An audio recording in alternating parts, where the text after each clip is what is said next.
कशमाला तो बहुत ही खुश होती है। तभी वह सोचते हैं कि आखिर जो मैं चाहती थी मैंने हासिल कर ही लिया। लेकिन कशमाला को इस बात का अंदाजा तक नहीं था कि जो जाल उसने दुआ के लिए बिछाया सरफराज के साथ मिलकर, अब वह और सरफराज दोनों इसी जाल में फंसने वाले हैं। बहुत ही बुरी तरीके से नेक्स्ट एपिसोड में भी दिखाया गया था कि जाफर किसी भी तरह में नजर नहीं आ रहा था और कोई भी सीन जाफर का रिकॉर्ड नहीं किया गया था। तो केनोशेरवान ने जाफर को अब सरफराज के पीछे लगाया होता है कि तुम्हें इसकी हर एक्टिविटी पर नजर रखनी होगी, ये किससे मिलता है और क्या कुछ करता है। तभी जाफर अब उसकी सारी एक्टिविटीज पर नजर रखते हैं। तभी अब जैसे ही वह यह काम कर देते हैं तो तभी कशमाला से कहते हैं, आपने कहा था कि अगर मैं ये काम कर दूंगा तो आप मुझे मुंह मांगी रकम दें। अपने हालात के बारे में आपको पहले भी आगाह कर चुका था कि अब मेरे लिए कोई भी नौकरी नहीं है, ना ही मुझे कोई फाइनेंशियल सपोर्ट है। यह बात सुनकर तभी कशमाला कहती कि तुम फिक्र मत करो, मेरे लिए इतना बड़ा काम किया है तो मैं तुम्हें तुम्हारी मुंह मांग की रकम भी दे सकती हूँ। यह बात बताओ कि अब वो तुम्हें रकम चाहिए और कहाँ पर चाहिए। मैं अपने मुलाजिम को बेचकर वो तुम्हें रकम पहुँचा सुनने के बाद। तभी अब सरफराज कहते कि आज शाम तक मुझे रकम वो मसूल हो जानी चाहिए, उसकी बहुत ही ज्यादा जरूरत है। यह बात सुनकर तभी कशमाला कहती है कि ठीक है, तुम्हें तुम्हारी रकम मिल जाएगी। बात सुनकर तभी अब कशमाला कॉल बंद कर देती। कॉल बंद करने के बाद जैसे ही कशमाला अचानक पीछे की जानिब देखती है तो तभी देखती है कि नौशेरवान तो पीछे खड़ा है, लेकिन नौशेरवान ने इसकी कोई बात नहीं सुनी होती। माला बहुत ही घबरा जाती है। तभी कहते कि गजनवी, आपका भाई आपको कोई काम था तो आपने मुझे ही बुला लिया होता। ये बात सुनकर तभी कहते कि नहीं ऐसी कोई बात, बस अभी अभी आया हूँ। ये बात सुनकर तभी आप कशमाला दिल ही दिल में सोचते कि आज तो इन्हीं मुश्किल से बच गई। अगर ये सारी बातें नौशेरवान सुन लेता तो न जाने दुआ के साथ साथ मेरा भी काम तमाम हो जाता। कमाला सोचती कि अब मुझे बहुत ही संभल कर चलना होगा। कमाला तो बहुत ही खुश होती है नौशेरवान के साथ अकेले में उसे गुजारने के लिए वक्त मिल रहा होता। कशमाला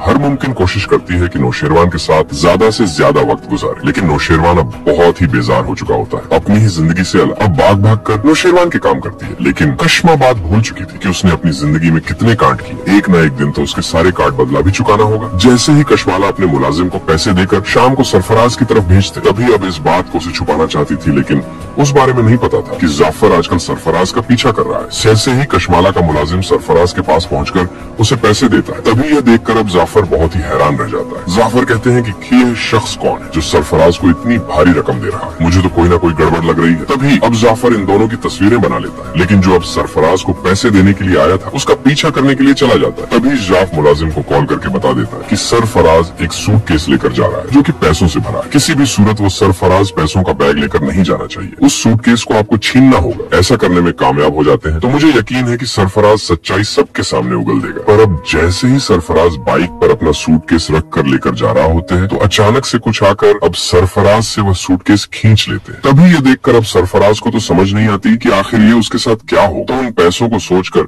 बहुत बड़े बड़े ख्वाब देख लिए थे, लेकिन ये सब कुछ उसके साथ जो भी हुआ वह बर्दाश्त नहीं कर पाते। सरफराज बहुत ही शतर दिमाग इंसान होता है। तभी कहते हैं कि आखिर कोई ना कोई शख्स तो इन सब के पीछे जरूर था जिसने ये सब कुछ करवाया। कि अब किसी को इस बात का अदा तो नहीं था कि इस सूटकेस में कपड़े हैं या फिर पैसे। सरफराज कहते कि अगर कोई यह राज जानता था तो वह सिर्फ कशमाला थी, और कशमाला ने अगर मुझे इतनी बड़ी रकम दी थी तो वो इतना हौसला कैसे कर सकती थी। जो हमला हुआ है वह कशमाला ने ही करवाया है। ये अब बात सोच सोच कर अब सरफराज को बहुत गुस्सा आ रहा होता है। सरफराज सोचते हैं कि कशमाला, अगर तुमने मेरे साथ डबल गेम खेली है तो यकीन रखो कि मैं भी तुम्हारे साथ ऐसी गेम खेलूंगा कि तुम कभी सोच भी नहीं पाओगी मेरे साथ। पंगा लेकर बिल्कुल भी अच्छा नहीं किया। तो दूसरी तरफ जाफर अब उस मुलाजिम का पीछा करते करते मुलाजिम के वहाँ तक पहुँच जाता है जहाँ पर मुलाजिम जाना चाहता है। अब जैसे ही जाफर देखता है कि मेरे ही घर की तरफ जा रहा है और वहाँ पर जाकर वॉचमैन से भी बात कर रहा है, तभी जाफर को बहुत रानगी भी होती है। जैसे ही वह मुलाजिम और वॉचमैन से बात कर रहा होते हैं तो तभी जाफर अंदर जा साइड पर होकर सारा नजारा देखते हैं, जहाँ पर उसे यह सब कुछ देखने के बाद पता चलता है कि कशमाला बीवी के पीछे कशमाला ही उससे मिलने के लिए आई है। तभी आप बहुत ही ज्यादा जाफर को गुस्सा भी आ जाता है। तभी जाफर कहता है कि इस बात का अंदाजा पहले ही था कि दुआ बीवी कभी भी नौशेरवान के साथ झूठ नहीं बोल सकती। ये सारी वीडियो भी बना लेता है प्रूफ के तौर पर। तभी अब जाफर सोचता है कि आखिर में इस औरत का करूँ भी तो क्या करूँ, क्योंकि मैं इसी तरीके से नौशेरवान को इसकी हकीकत नहीं बताऊंगी। बहुत ही चालबाज औरत है, कोई भी बहाना बनाकर इस बात को टाल सकती है। तभी वो कहते हैं कि मुझे कुछ ऐसा सोचना होगा। इसके बारे में इस बात का जाफर को नहीं पता होता कि सरफराज तो अब इसका पीछा नहीं छोड़ने वाला। सरफराज जो एक तरफ ये सोच रहा था कमाला को अपनी दुल्हन बनाने के ख्वाब, लेकिन दूसरी तरफ अब सरफराज को कशमाला का पर बहुत ही ज्यादा गुस्सा आता है कि आखिर इसने मेरे साथ क्रॉस क्यों किया है। मुझे पैसे देने के बाद इसने अपने ही मुलाजिम को बेचकर पैसे छीन लिए, मैं इसे कभी जिंदा नहीं छोड़ू। दूसरी तरफ जैसे ही कशमाला इस बात के लिए बहुत ही परेशान होती है, उसको लगता है कि मेरे ही मुलाजिम ने ये सब कुछ किया। पैसे देखकर शायद वह लालच में आ गया और उस फ्रास पर हमला करके पैसे छीन लिए। तबीब अपने मुलाजिम से यही बात कर रही होती है कि इन दोनों के दरमियान काफी अनबन भी हो जाती है। कमाला उस मुलाजिम को साइड पर कर लेती है जहाँ पर बिल्कुल जाफर करीब होता है, लेकिन कशमाला को तो यही होता है कि यहाँ पर कोई और मौजूद नहीं है। कशमाला अपने मुलाजिम से कहती है कि जो हरकत तुमने की है मैं कभी इस पर उम्मीद नहीं कर सकती थी। तभी उसका मुलाजिम कहते हैं कि बीबी साई आप मुझे गलत समझ रही हैं, इतने सालों से मैं आपके साथ काम कर रहा हूँ, मैं ऐसा आपके साथ कर कैसे सकता हूँ। तभी कहती है कि तुम्हारी इतने ज्यादा पैसे देखकर हो सकता है कि नीयत खराब हो गई हो। जाफर ये सारी रिकॉर्डिंग भी कर रहा होता है और साथ ही वीडियो भी बना रहा होता है। तभी कशमाला कहती है पर यकीन कैसे करूँ, मुझे भी तो बताओ, क्योंकि तुम्हें और मुझे ही पता था कि हम सरफराज को पैसे देने जा रहे हैं, इसके अलावा किसी थर्ड पर्सन कोया भी नहीं था। अब तुम ही मुझे बता दो कि इस बात का मैं क्या मतलब समझूं। ये बात सुनकर तभी कहते कि बीबी साई अब आप मुझ पर इल्जाम लगा रही हैं, क्या आप नहीं जानते आपने मुझे जवाहर भाई को मारने के लिए इतनी भारी रकम दी थी, वह तो इससे कहीं ज्यादा थी, तो मैंने उसमें बेईमानी नहीं की थी। कशमाला ये बात सुनकर तभी कहते कि आहिस्ता बोलो, इस बारे में आज तुमने बात की है, दोबारा कभी इस बात को अपनी जुबान पर मत लाना। ये बात सुनकर तभी कहते हैं कि बस मैंने आपको अपना सबूत दिया है कि वह तो इस रकम से कहीं ज्यादा भारी थी, ये तो उसके सामने कोई रकम नहीं है। बाद अब जाफर सुनता है तो जाफर सुनकर न जाने अपने ही होश को बैठता है। तभी कहता है कि कशमाला इतनी हद तक गिर जाएगी मैंने कभी सोचा भी नहीं था, लेकिन वह सारी रिकॉर्डिंग रिकॉर्ड हो जाती है। तभी अब जाफर सोचते हैं कि आखिर मैं करूँ भी तो क्या करूँ, इस औरत ने तो अपनी सारी हदें पार कर दी हैं, लेकिन दुआ बीवी को बचाने के लिए मुझे कुछ न कुछ करना ही पड़ेगा। तभी जाफर कहते हैं कि मुझे पल्ले खुद शमाला से बात करनी होगी कि वह चुपचाप सारी हकीकत अब खुद ही न शेरवान को बता दे, वरना उसके तमाम पोल खोलकर मैं अपना शेरवान के सामने रख दूंगा। तभी कहते हैं कि अगर मैंने ऐसा किया कहीं ऐसा ना हो कि यही मेरे साथ डबल गेम कर जाए और मुझे ही नुकसान पहुंचाने की कोशिश कर। अब नो शेरवान के पास जाफर जाता है। तभी कहता है कि साई साहब आप इतना परेशान क्यों हैं? लेकिन नो शेरवान को इस बात का बहुत अच्छे तरीके से अंदाजा है जाफर को। कोई भी बात कहे तो जाफर अपनी हार है बात को पूरा करता है। वह अपने बॉस को कभी भी मायूस नहीं करता, अपने बाबा साई को लेकर और अपने साई साहब की हर बात को मानता है। वह हकीकत जानने का बाद ही नो शेरवान के पास आया था, लेकिन न शेरवान को आतों बातों में लगाता है, उसको असल बात ही नहीं बताता। तभी न शेरवान कहता है क्या पर तुम सालों साल से मेरे साथ काम कर रहे हो, ये बात मैं बहुत अच्छे तरीके से जान तक तुम पहुंच चुके हो, न जाने ऐसी कौन सी बात है जो मुझसे छुपा रहे हो। ये बात सुनकर तभी कहते हैं कि साई साहब बात ही कुछ इस दफा इतनी बड़ी है कि आप बर्दाश्त ही नहीं कर पाएंगे सुनकर। तभी अब नो शेरवान कहते हैं कि अपनी आंखों के सामने नजारे देख लेने के बाद कैसे बर्दाश्त नहीं कर पा सकता, अपनी आंखों से सब कुछ देख तो चुका हूँ। यह बात सुनकर तभी सरफराज न शेरवान को कहते हैं कि जो कुछ आपने अपनी आंखों से देखा है वो बिल्कुल भी सच नहीं है, वो झूठ है। ये बात सुनकर तभी न शेरवान उठकर हो जाते हैं। तभी कहते हैं क्या तुम सच कह रहे हो? ये बात सुनकर तभी कहते हैं कि जी हाँ साई साहब मैं सच कह रहा हूँ, मैं आपको पहले ही कहता था दुआ बीवी आपके साथ कभी धोखा नहीं कर सकती, लेकिन आपने तो मेरी बात तक नहीं मानी। ये बात सुनकर तभी कहते कि मुझे सच बता दुआ, ये सब कुछ क्यों कर रही थी मेरे सामने आकर, उसने सरफराज को क्यों बचाया था? ये बात सुनकर अभी जाफर खामोश रहता है। तभी कहते हैं कि साई साहब ये बात मैं आपको नहीं बता सकता, ये बात ही बहुत बड़ी है। तब जब ये बात कर रहा होता है तो अम्मा साई और बाबा साई भी आ जाते हैं, क्योंकि बाबा साई और अम्मा साई को कशमाला काल करके बता देती है कि दुआ ने यहाँ पर इस तरह की हरकत की है। जाफर तो बहुत बड़ी मुसीबत में फंस जाता है। तभी कहते हैं कि आखिर मैं करूँ भी तो क्या करूँ, क्योंकि यह हकीकत तो अब बतानी बहुत ही जरूरी है, वरना दुआ बीवी के किरदार पर लगे इल्जाम सच मान लेंगे और मैं कभी भी उनके इल्जामात को सच नहीं साबित करने दूंगा। मैं उनसे वादा करके आया था कि मैं इन इल्जामात को झूठ साबित करके ही रहूंगा, और वैसे भी जो कुछ कशमाला बीवी ने किया है उसके बाद ये सब कुछ उनके साथ तो होना बनता है। तभी जाफर कहते हैं कि बाबा साई जो कुछ आप समझ रहे हैं वैसा बिल्कुल भी नहीं है, जब आप हकीकत मालूम करेंगे तो ना जाने आपकी तबीयत ना खराब हो जाए, मुझे बस इस बात का डर है सर। ये बात सुनने के बाद बहुत ही हैरान होती है। तभी कहती है कि जाफर तुमरे कहने का क्या मतलब है? तभी जाफर कहते हैं कि दुआ बीवी का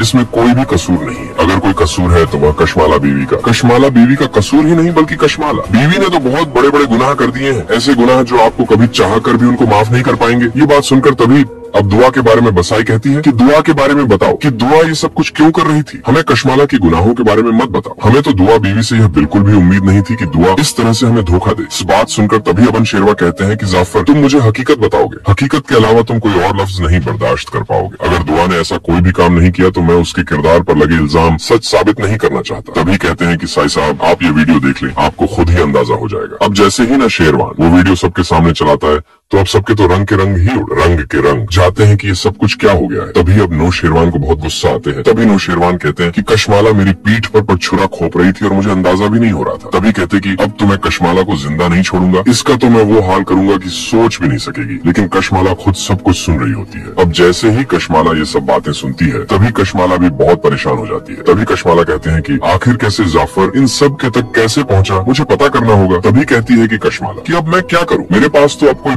बहाना भी नहीं है करने को, क्योंकि मैं जानती हूँ बहुत अच्छे तरीके से। ये अब सरफराज जैसे ही कमरे से बाहर निकलता है तो कशमाला कमरे से बाहर सब कुछ सुन रही होती है। तभी अब सरफराज में सोचता है कि इतनी घटिया हरकत ये कैसे कर सकती है। दूसरी तरफ कशमाला को सरफराज बार बार कॉल करता है, लेकिन कशमाला उसकी कॉल ही रिसीव नहीं करती। लेकिन नौशेरवान को बहुत ही अच्छे तरीके से पता था कि यह औरत इतनी घटिया है, इसी ने तो घर बुलाया। अब सरफराज खुद ही चला घर आ जाता है, क्योंकि वह जानता है कि अगर औरत मेरी कॉल रिसीव नहीं करेगी तो मुझे इसके घर में ही जाना पड़ेगा। अब जैसे ही वह कशमाला के घर, कशमाला को आकर ऊंची ऊंची आवाज में आवाजें देना शुरू कर देते हैं कि कशमाला तुम किधर हो, तुम्हें मैंने एक बात करनी है। लेकिन अब जैसे ही नौशेरवान उसकी आवाज सुनता है तभी अब वो सरफराज की तरफ इशारा करता है जाफर को कि जाओ और जाकर इसकी बात सुनो और इसे अंदर ही ले आना। अब जैसे ही जाफर जाता है तो इसे देखकर अब बहुत ही हैरान हो जाता है। तभी कहते हैं कि तुम यहाँ पर क्या कर रहे हो, मुझे कशमाला बीवी से काम था। तभी जाफर कहते कि कशमाला बीवी, और तुम उसे कैसे जानते हो। तभी कहते कि तुम्हारा मसला नहीं है, मैंने तुम्हें कहा ना जाओ और जाकर तुम उनको बुलाकर लेकर आओ, तो तुम जाओगे और उनको बुलाकर भी लेकर आओगे। अब जैसे ही जाफर कहते हैं कि आ जाए, कशमाला बीवी तो कमरे में है। अब जैसे ही जाफर जाता है उसे लेकर, तभी अब नौशेरवान देखकर यह सब कुछ बहुत हैरान रह जाता है कि यह सब कुछ क्या हो रहा है, यहाँ पर सब कैसे अट्ठे हैं। तभी अब जैसे ही जाफर कहते हैं कि साईं साहब आपका मुजरिम यहाँ पर आ गया है, ये देखकर तभी कहते हैं कि मैंने तो कोई जुर्म नहीं किया, तुम कैसी बातें कर रहे हो। तभी कहते हैं कि तुम्हें तो वक्त ही बताएगा कि तुमने क्या किया है या क्या नहीं, चुप करके यहाँ पर खड़े हो जाओ, यहाँ से हिलने की कोशिश भी मत करना। अब जैसे ही वह वहाँ पर खड़ा हो जाता है तभी अब कहता है कि ये सब कुछ वीडियो में देखो, ये सब कुछ क्या है। तभी वीडियो में देखकर अब सरफराज को अपनी सच्चाई माननी ही पड़ती है। तभी अब कहते हैं कि हाँ, मुझे ये सब कुछ कशमाला ने करने के लिए कहा था, क्योंकि अगर न शेरवान के सामने जाफर अपनी हकीकत को कबूल न करता, पता था कि आज उसके सीने में गोलियां उतर जानी थी। जितना गुस्से में आज न शेरवान था। और सरफराज अब सारी सच्चाई बता देता है कि मुझे इसने हायर किया था, इसने मुझे कहा था कि तुम्हें न शेरवान और दुआ को दोनों को अलग करना है, इस कलिये में बहुत ही बारी तुम्हें रकम दूंगी। इसने मुझे रकम देने के बाद अपने ही मुलाजिम को बेचकर वह रकम मुझसे छीन ली। अब वीडियो में भी साफ साफ ऐसा ही पता चल रहा था। तभी ये बात सुनकर अब बहुत ही गुस्सा भी उसे आता है। इन साइड पर होकर अब नौशेरवान से जाफर कॉल करते हैं। दुआ को तभी कहते हैं कि बीबी साइड अगर अपने किरदार पर लगे इल्जामात को सच साबित होता देखना चाहते तो आज आ जाए, आपकी अदालत यहाँ पर लगी है। अमा साई और बाबा साई के सामने दुआ भी वहाँ पर आ जाती है। जब दुआ देखती है कि यहाँ पर तो मेरे ही गमों का एम दवा हो रहा है, तभी अब दुआ भी चुपचाप वहाँ पर खड़ी देखती रहती है। तभी कशमाला जब देखती है कि दुआ भी आ गई है, तभी दुआ के सामने जाकर हाथ जोड़ती है और उससे माफी मांगते। तभी कहती है कि दुआ, मैं जानती हूँ तुम एक बहुत ही अच्छी लड़की हो, तुम्हारे साथ बहुत ही गलत किया, अगर तुम चाहो तो तुम मुझे माफ कर सकती हो। मैं तुम्हारे सामने हाथ जोड़ती हूँ, मैंने जो कुछ भी किया उससे गलती हो गई, क्या तुम मुझे माफ नहीं करोगी। ये बात सुनकर तभी दुआ कहती कि मेरी जिंदगी को तुमने हराम किया और तुम चाहती हो कि मैं तुम्हें माफ कर दूं, तो ऐसा बिल्कुल भी नहीं होगा। मैं तुम्हें कभी भी माफ नहीं कर सकती। तुम्हारा तो वह हाल होगा कि तुम सोच भी नहीं सकोगी। तभी वहाँ से सरफराज जाने की कोशिश करता है, लेकिन जाफर उसे जाने नहीं देता। तभी जाफर कहते हैं कि तुम यहाँ से नहीं जाओगे, तुम्हें तो यहाँ से कोई और ही आज लेकर जाएगा। उसे समझ आ जाती है कहीं ऐसा ना हो कि यहाँ पर मुझे पुलिस को अरेस्ट करवा दे, लेकिन वह फिर भी जाने की और भागने की कोशिश करते हैं। तो तभी नौशेरवान उस पर पिस्टल को कर देता है। तभी कहता है कि अगर यहाँ से भागोगे तो याद रखना ये गोलियां तुम्हारे सीने से उतर जाएंगी। पीछे से जाकर ये बात सुनकर तभी कहते हैं कि बस मुझे जाने दे, कुछ भी हुआ मुझे तो कशमाला ने करने के लिए कहा था। तभी अब कशमाला बहुत ही ज्यादा रोती है। तभी कहती है कि एक दफा बस मुझे माफ कर दे। तभी वो कहती है कि याद रख, मैं कोई भी माफ तुम्हें नहीं करूंगी, मैं तो तुम्हारे अंजाम तक पहुंचा कर रहूंगी। जितनी तकलीफें तुमने मुझे दी हैं, तुम्हें लगता है कि इतनी आसानी से मैं तुम्हें माफ कर दूंगी, तो बिल्कुल भी नहीं। तुम्हारी तकलीफें इतनी आसानी से माफ होने वाली नहीं है। मैं अपनी एक एक तकलीफ का हिसाब तुमसे लेकर